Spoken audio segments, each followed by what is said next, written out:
ગરમી એટલી પડે છે કે હવે તો સુરત દાદાને કહેવાનું મન થાય કે થોડી શરમ કરો અને ટેન્શન ના લો. આજે આપણે પેટને ટાઢક મળે ને એવું રેસીપી બનાવવાના છીએ. જોઈ લો, આ છે રાતના વધેલા ભાત. વિચારો સાવ એકલો ઉદાસ પડ્યો હોય ને એવું લાગે છે અને એને એમ કે હવે મને કોઈ પૂછશે નહીં, પણ એને ક્યાં ખબર છે કે આજે આપણે એનું મેકઓવર કરવાના છીએ. હવે આ ભાતને એક વાસણમાં લેવાનું છે.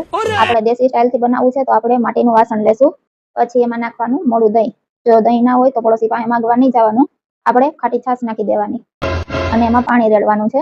હવે આને પલાળીને રાતે મૂકી દેવાના છીએ. હવે આ ફરમેન્ટ થઈ જાય એટલે સવારે થશે હવે આનો અસલી ખેલ. આ જોઈ લો, હવે આપણે આમાં અસલી ખેલ ખેલવાનો છે. થોડી તીખાશ માટે આપણે આમાં ઝીણા મરચાંની કટકી નાખશું. મરચાં તીખા હોવા જોઈએ, નહીંતર જીવન મોડું હોય એવું લાગે. પછી આપણે આમાં ઊભી કટ કરીને ડુંગળી નાખી દઈશું. ઉપરથી કોથમીર વેરો, જેમ લગ્નમાં વરાજા ઉપરથી ફૂલ વેરાય ને એમ જ. હવે આમાં આપણે નાખીશું સ્વાદ પ્રમાણે નમક. નમક ના હોય તો સંચળ પણ નાખી શકો છો, અને સંચળ ના હોય તો ભાત જ બનાવવાનું કેન્સલ રાખો.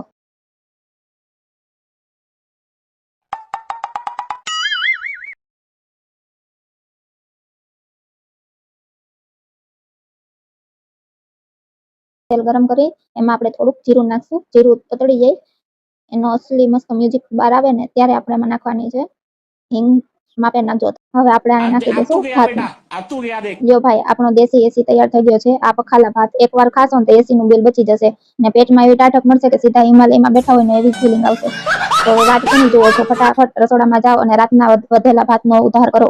આ વિડીયો ગમે તો like, share, subscribe, follow, comment જે મજા આવે ને કરતા જાઓ. તમને કરો તો બીજા કરશે એવું વિચારીને વિડીયો બનાવું છું.